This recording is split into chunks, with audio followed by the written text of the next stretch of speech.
All right, so this is part 2 from the incident I had with law enforcement this morning. So I'm gonna go ahead and basically start from the top and give more detail as to what happened and then what happened while I was in police custody.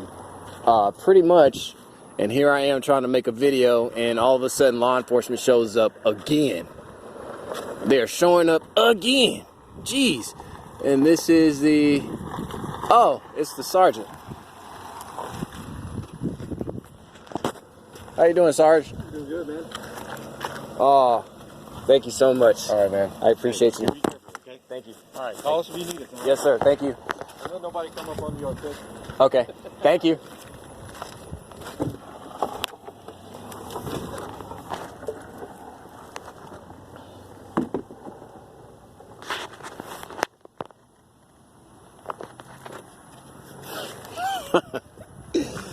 Oh my goodness, this is so crazy, man. This is so crazy. So the sergeant comes out and gives me, you know, a couple of drinks or whatever. He brought me a water and a Coke. So I'm still gonna tell y'all exactly how everything went, okay? I mean, that was a very nice gesture of him to do that. That was like right on cue. But and it was funny because I was joking at work right before I left work. I was joking with my boss and my other coworker. I was like, yeah, I gotta go now. You know, I was supposed to have been in my little parking area at 6 o'clock, and the cops are probably wondering where the hell I'm at. So let me hurry up and get over there so that they don't worry about me. All right, so anyway, so basically what happened was, the routine that I have is I usually, when I get off of work, I don't go anywhere on the island because of the harassment that I get. And the harassment is that bad to where I need to get somewhere to where I can just be to myself and not have to deal with anybody, because it's an atrocity what's happening to us. You know, we're justified at being angry, okay? And sometimes I know that my anger can and may get a little bit, you know, out of hand. So, like it says in scripture, if your left hand causes you to sin, cut it off. It is better for you to enter the kingdom of heaven maimed than it is for you to be cast into hell whole. So I do any and everything I can to refrain from violence, to keep my anger at bay. So a lot of times what I'll do is I will seclude myself. I will go in places, go to certain places to where I know that I can be to myself and not be bothered. Okay, so I come to this location here after work, and I pretty much stay here till it's time for me to get up at 5 o'clock in the morning.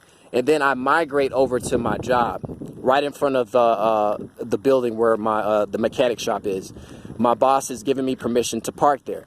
Now, the reason why I don't park on that street all night, being that I've been given permission to do so, is that you have walkers. You have these perps that walk by, whether it's on bicycle, they'll ride their bicycles by, or they'll walk, and they like to stop by my vehicle for whatever reason, look through my window, and things of that nature, okay? So that's why I don't like parking off of streets, because that gives the perps a whole lot more easier access to you. Whereas with me parking here, as you can see, and let me pan around a little bit, the road, yes, is right over there, but I'm further away from the road, and I'm parked in a graveled area, so that if anybody rolls up on me or walks to my vehicle, I will be able to hear it. So that's the whole reason why I like parking here. Yes, this is private property. It's a post office warehouse or something like that, okay? I'm only here throughout the evening, and then during the day I'm at work.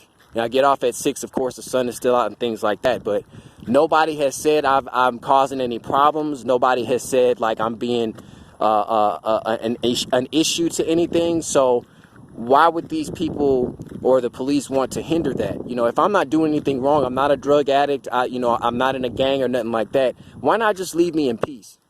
You know what I mean? But anyways, let me get back to the story. So I migrate to the front of my job at 5 o'clock in the morning. I park my car as usual, and not even within like maybe 10 minutes of me being there, this woman who walks up to my car, who looks like a crackhead. Now, mind you, there's another vehicle that's parked behind me, okay? Now, this vehicle is always parked there. It's part of the mechanic shop. It's a customer who never bothered picking it back up or whatever. So it's always been parked there. This woman, she totally skipped that vehicle and totally came to my vehicle. And what she does, she puts her hands up, like kind of like up against my window, like she's trying to look in my car, like she's casing my car to try to steal something, right? So I have my firearm with me. I pull my firearm. She doesn't see me pull my firearm. Now, I have it because my windows are tint. If you can see, let me get a picture of that. So if my windows are this dark now, imagine what that's like when it's still dark, you know, in the morning time or whatever, and the sun's not out. Okay, so she couldn't see anything. So what happened was I said, "What the hell are you doing?" What did I say exactly? I don't remember my exact words, but I said something to the effect of, "Get the fuck or get the hell away from my car."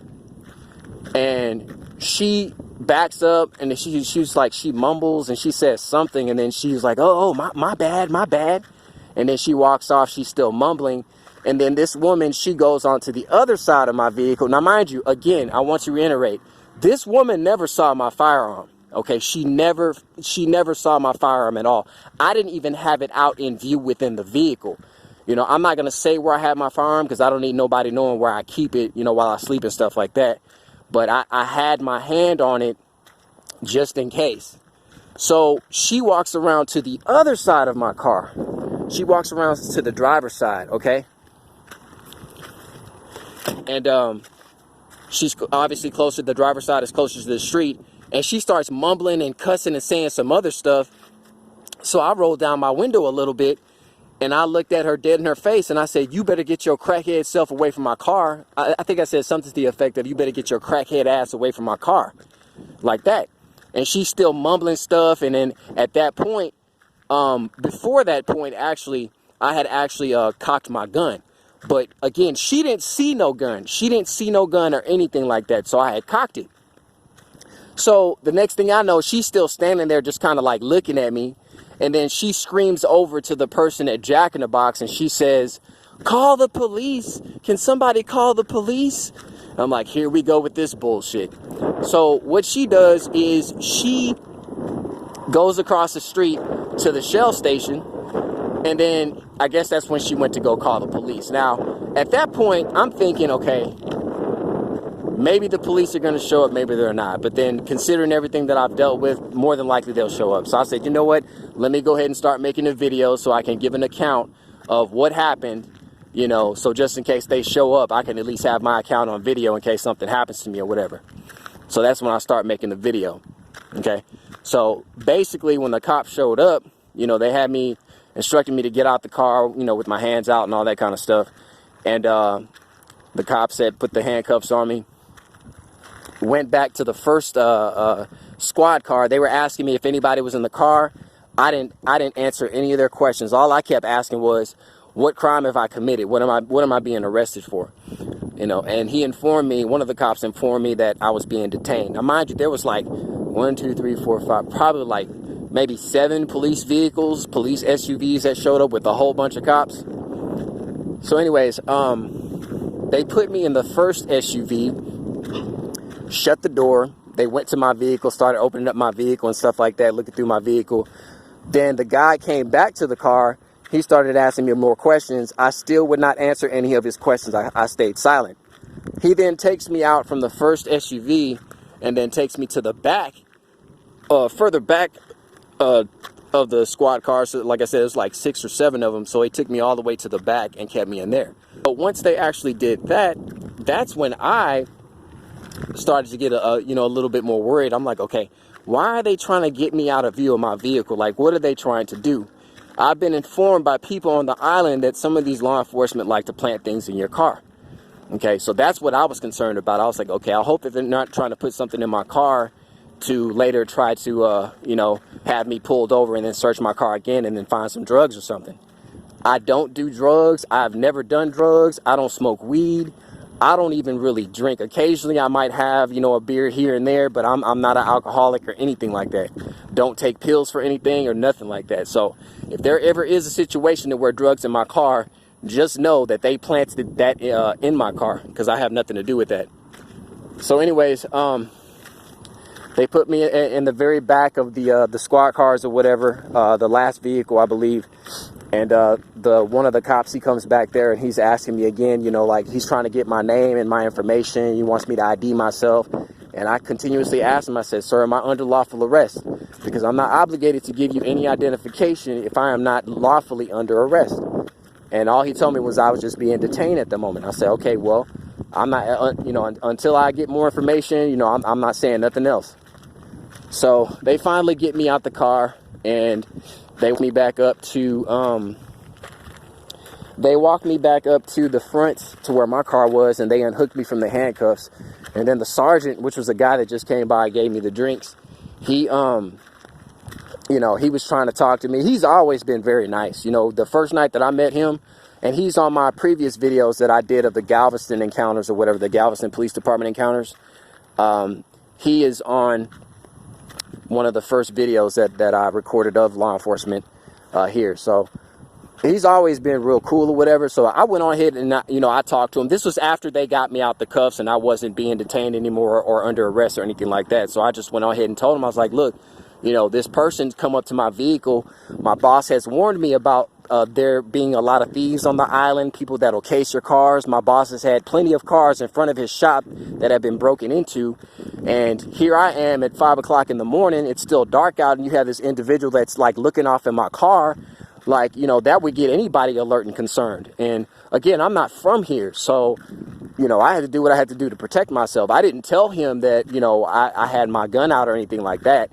You know, I still didn't mention that to him, but I just, you know, said it in a manner that, look, I had to do what I had to do to make sure I was going to be protected. So anyways, he said he totally understood, you know, if he was in a situation like that, you know, he would pretty much, you know, it would have him on alert as well, you know.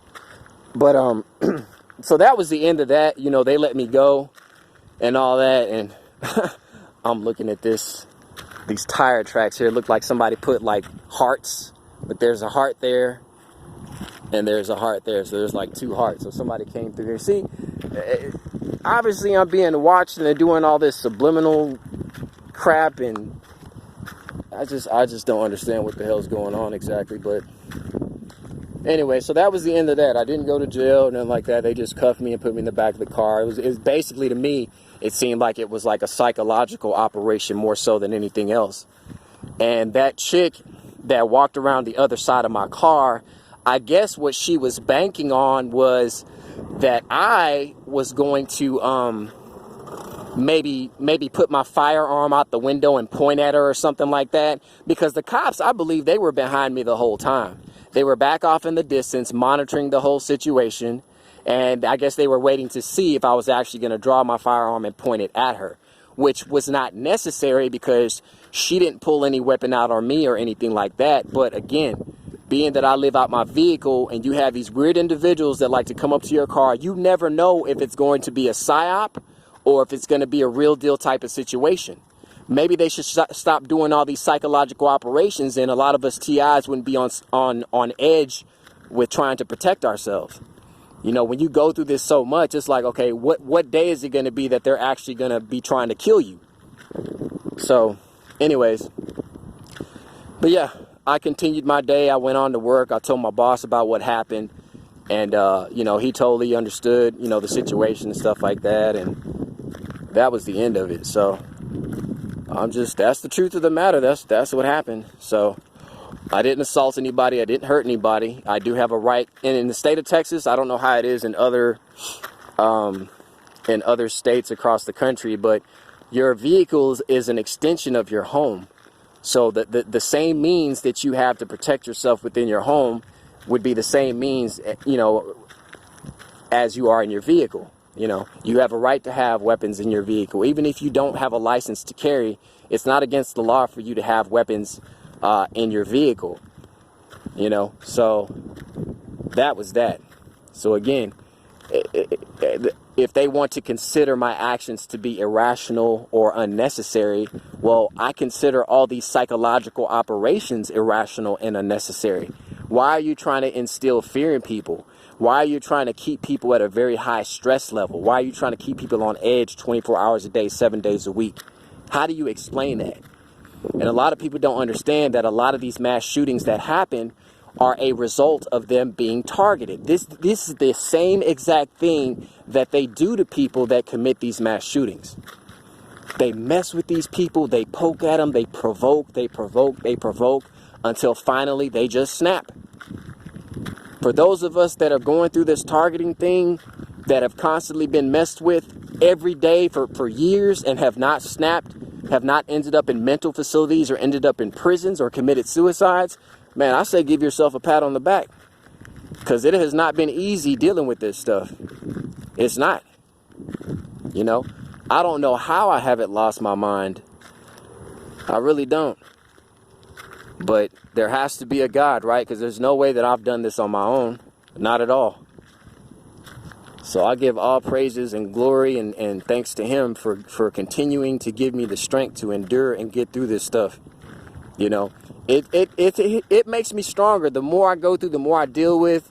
It may be a little frustrating at times. It may suck or whatever. But at the end of it, you know, it's like I gain more strength, you know, to be able to withstand and to deal with whatever they throw at me.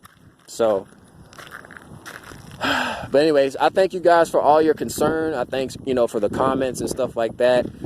Thank you, Modern Machiavelli, for downloading all my videos and saving them just in case something happens. I really appreciate that. It's so wonderful to know that there are people out there that truly care and that really, you know, admire you and really care for your well-being and, you know, want to see you, you know, live good and live better. So, you know, I appreciate all of you that sincerely wish that and pray that for me. And I do the same for you guys too. So, but don't worry about me. I'm going to be fine. You know, there's nothing that these people can do to keep me down.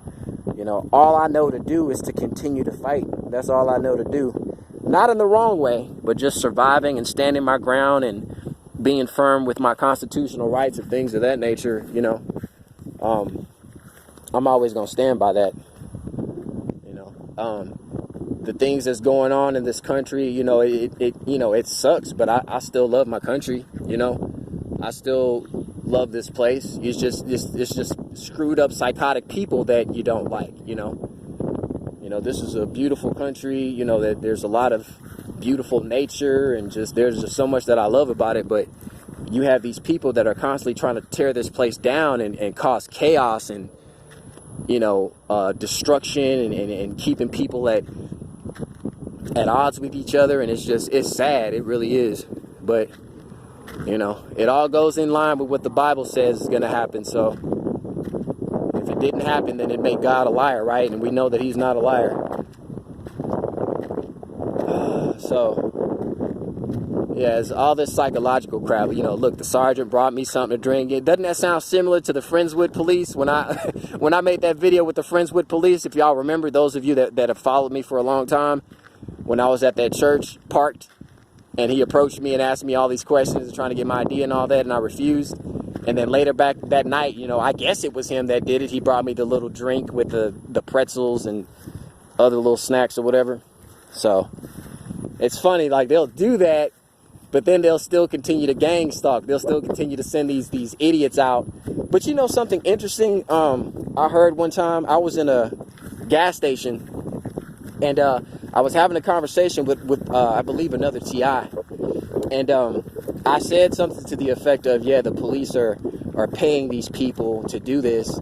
And then there was a perp that was in the store, and he walked up like towards the cashier section, like right as I'm paying. He's like standing behind me, and as I'm talking to the other TI, this perp says, what did he say? He says, the police don't work for us. He said that we don't work for the police work for us.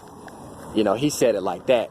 But he also had like his little Bluetooth earpiece in, so I guess he was kind of doing like some directed conversation. But then if I tried to confront him, he'd say, oh, I'm on the phone or something like that. So, you know, they got their non-linguistic programming and phrases that they'll say and things of that nature. So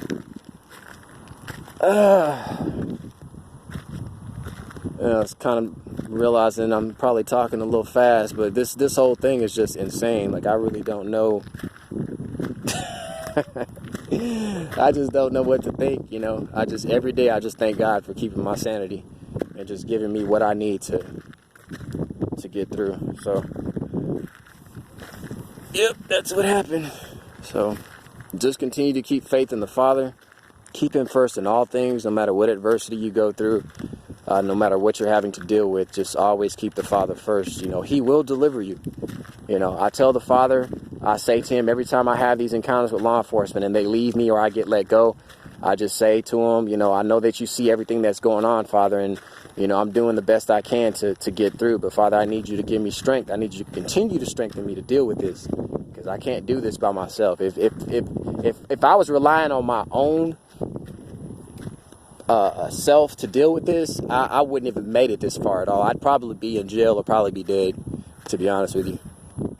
But I know He's keeping me around for a reason, and I know that I'm on the right path. There's no way that I'm not on the right path, because I'm steadily being attacked. You know, if everything was all good and I was pleasing Satan and his minions, you know, there'd be no need to mess with me, right?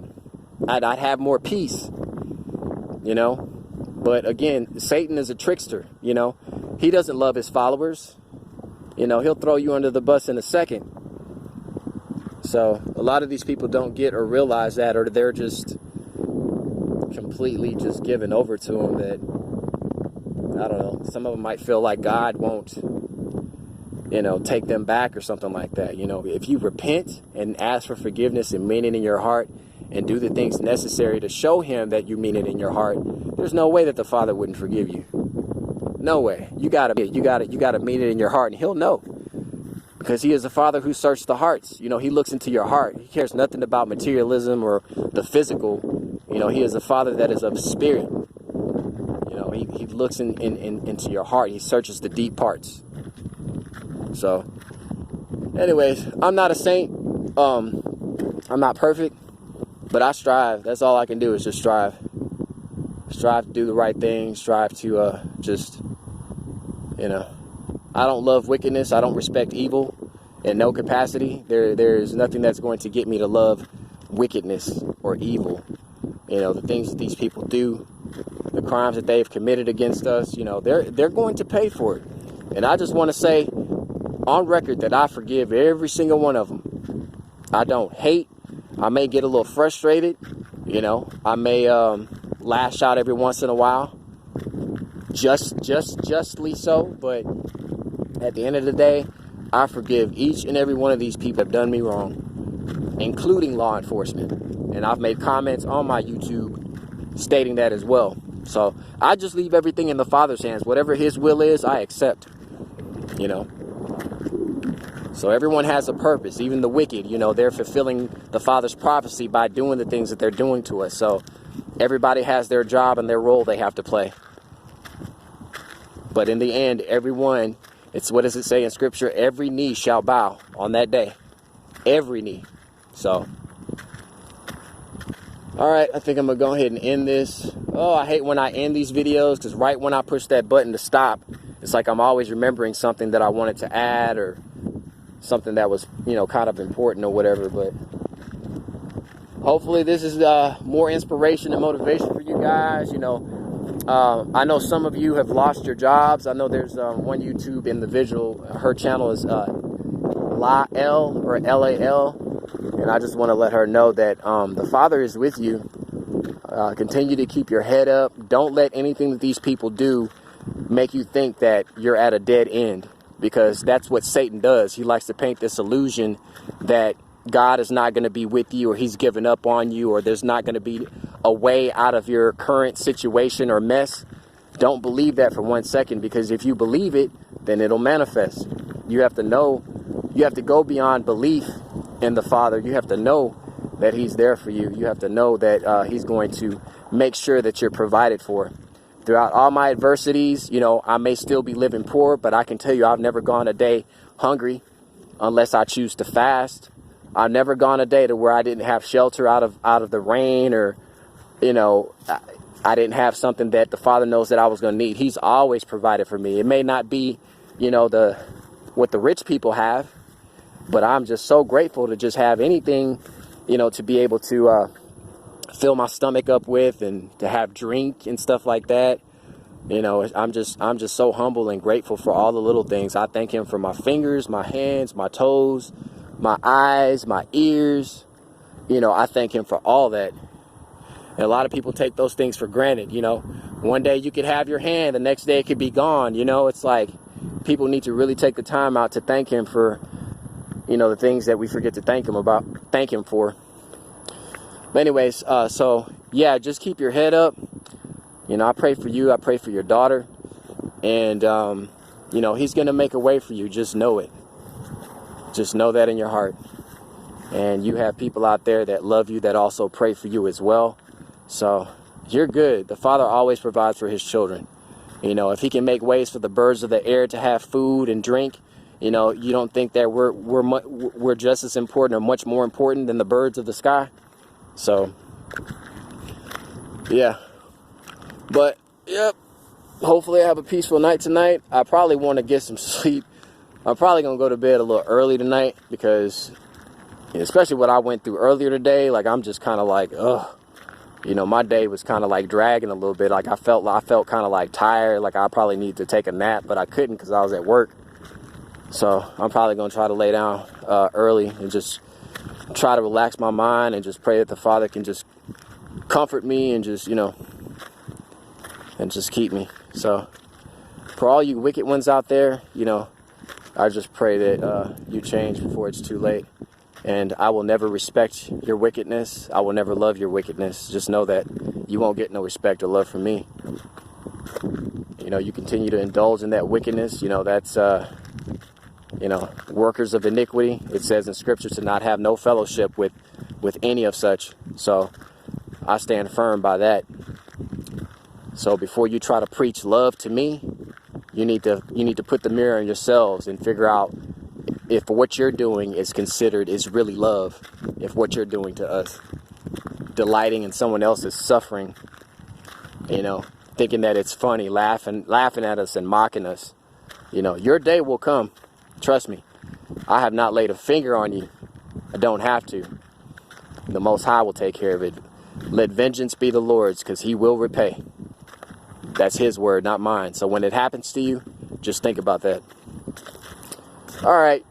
It's still a beautiful day. I'm probably going to sit out for a little bit more before I actually lay down. Probably sun gaze a little bit before I lay down and go to sleep. But I'm all right. I'm doing well. So don't nobody worry about me. For those of you that are truly targeted and truly concerned, I know there are a lot of perps that comment on my pages. And you know, you get these people sometimes that have these these weird names that just come out of nowhere. Like, oh, damn, I've never seen that commenter before. And then you click on their page, you don't see no material.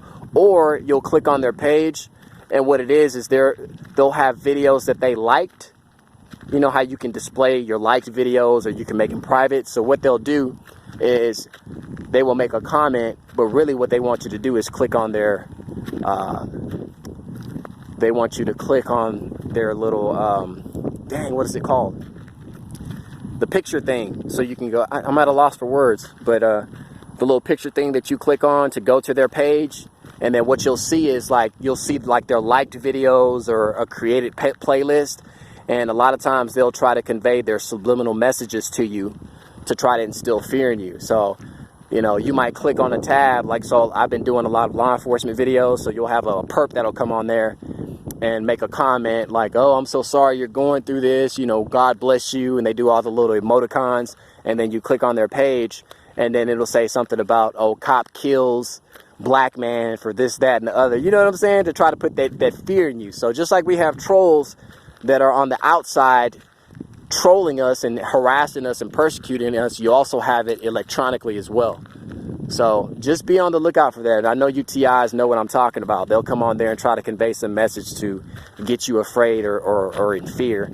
I've had subliminal messages about even parking over here. Like, oh, like I'm going to get the Zika virus, or you know, somebody's going to roll up on me and shoot me or something like that. You know, they have all kind of crazy stuff that they say. Now, I'm going to put it to you like this. I'm not afraid to die. And to any of you out there that are plotting to do something like that to me, I welcome it, because you be doing me a favor. I get to get the hell up out of here. Anyways, man, I love you guys. Thank you for the support and concern. And just enjoy the rest of your day and enjoy your evening. Talk to y'all later. Until the next episode. Adventures with Ochu. Maybe I should change the name of my channel to Adventures with Ochu. I think that's more appropriate. Alright, I'm out.